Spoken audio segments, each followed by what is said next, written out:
Rich people don't learn from poor professors, and in this video I'm going to be showing you my 3-step system for creating commercials or ads specifically for YouTube and Facebook.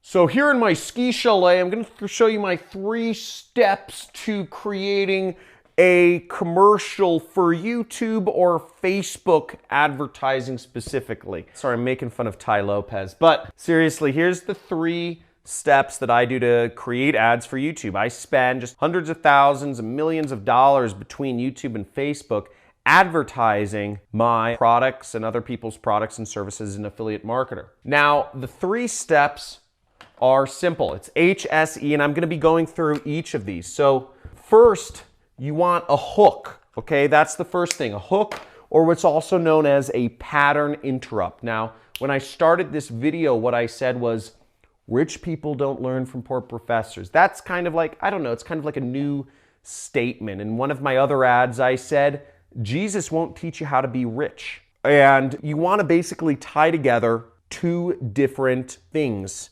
that don't normally go together to create a good hook. That's a pattern interrupt. It's like, what? You know, one thing I said to one of my friends, which like just caught his attention, you know, I was talking about my experience at Burning Man, and I said, oh yeah, you know, I went out one night and I could taste all the lights. You know, I was looking at this red light and it tasted like a strawberry. And he's like, what? You can't taste lights. And, you know, but that's like catches people's attention. Or another one would be, you know, why don't models date poor guys? In that case, it's something that you don't normally hear said because that violates social taboos to say something like that. Or I could say, you know, like, let me tell you how this beer made me a millionaire, and no, I don't own this beer. And, you know, I could turn that into a story about, you know, how I was at a bar and I met my mentor, getting me started in affiliate marketing and online business and all that stuff. So a hook is just something that is very different from the norm, okay? And you can use hooks for anything, no matter what you're selling. I used a couple different examples, but tie together things that don't normally go together. I was at Burning Man and I was literally tasting colors and, you know, it's like, what? You know, where does things go from there? I think the best hooks actually sort of have to do something with the subject you're talking about. Like I said, Jesus won't make you rich. Right? I'm talking about money. Like that ad is meant to sell a training program of mine, which if you want to learn more about, there's a link in the description, or you could subscribe to my channel. But, you know, training program of mine that actually teaches people how to make money online. But most people don't tie together like religion and making money, or they don't say Jesus, you know, it's like, oh, don't use that name, you know, like, so that gets people's attention. Second thing is you want to have a good story. Everything, marketing, all sales is, it's storytelling. It's good directed storytelling that should overcome objections while you're telling the story and display the benefits of the product you're selling. Now, the way I like to tell stories is you can't just dive into a long story. Don't you hate it when you're talking to somebody, you say, oh, your dog got sick, what happened? And they launch into like this 10-minute story and you're just like, bro, I didn't want that much detail, right? You know, it's like, okay, like you told me your dog was sick, give me like 2 more sentences, right? And you're like, well, you know, I thought he'd really like this garlic chicken I got from Zanku Chicken, you know, the Mediterranean chicken place, and I guess dogs can't eat garlic, so he just diarrheaed all over my kitchen. You're like, haha, like I got a little more detail. That's all I want to know. I don't want the 10-minute version. I just wanted the, you know, the 30 seconds longer version. Now, after those 2 sentences, if they were to say, he diarrheaed all over the kitchen, really? Like, what'd you do next? They're giving you permission to go into a little bit of a longer story, right? I'm going to spare you the detail about what happened to my dog. But the point is, they give you permission to go into longer detail. So you told them 1 sentence, get into my formula.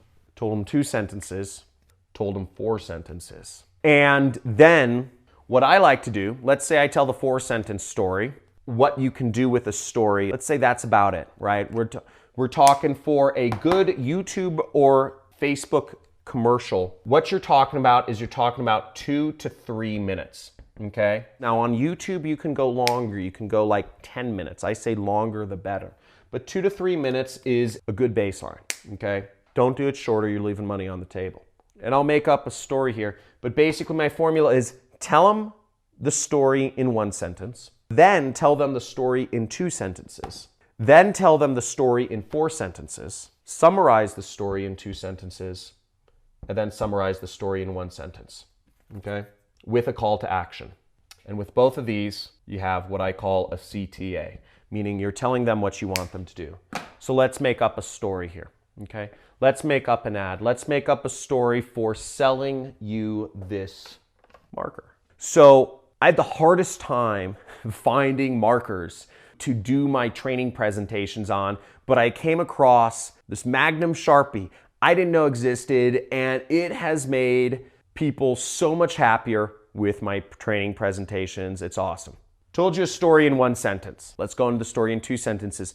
So before, the problem that I had was that I was using these boards and I would be using this little marker, you know, those little itsy bitsy markers. You could like barely see, they're like these little lines and you could barely see anything. And I was going through all this time of like drawing diagrams and then I'd post the video on YouTube and people would be like, John, I can't see what you're writing. So I did all this searching and Googling and I went to different office stores and I found they actually sell this rare brand of Sharpies, that are really hard to find, called Magnums.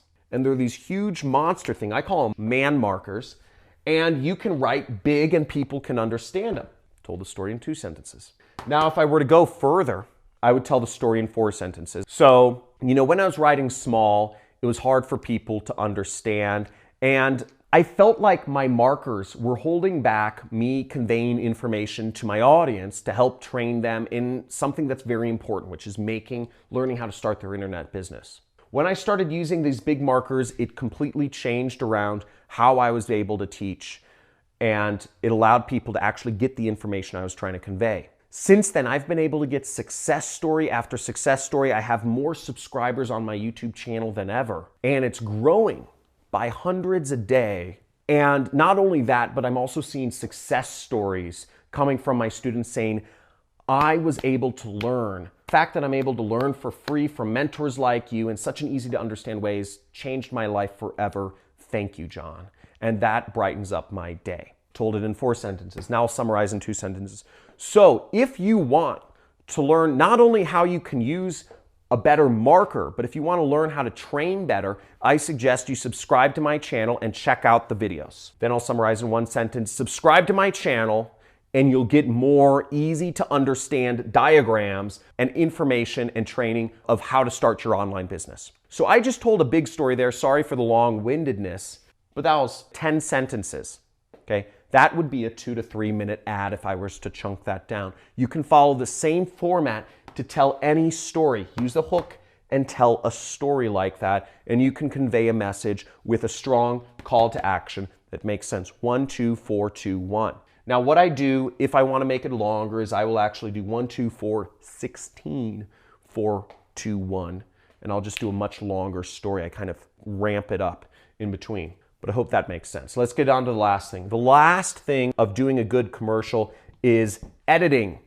This is, I don't know how to do this stuff, but I pay people to do it. Now for YouTube, YouTube ads are driven, and TV ads as well, are driven by visuals. If I filmed myself and I did this hook, I would take that video and what I would do for YouTube is I would splice some B-roll into it. I'd splice some B-roll of me using markers and creating stuff, and I'd splice some B-roll of like, you know, a close-up of the marker and a pan around. I'd do whatever.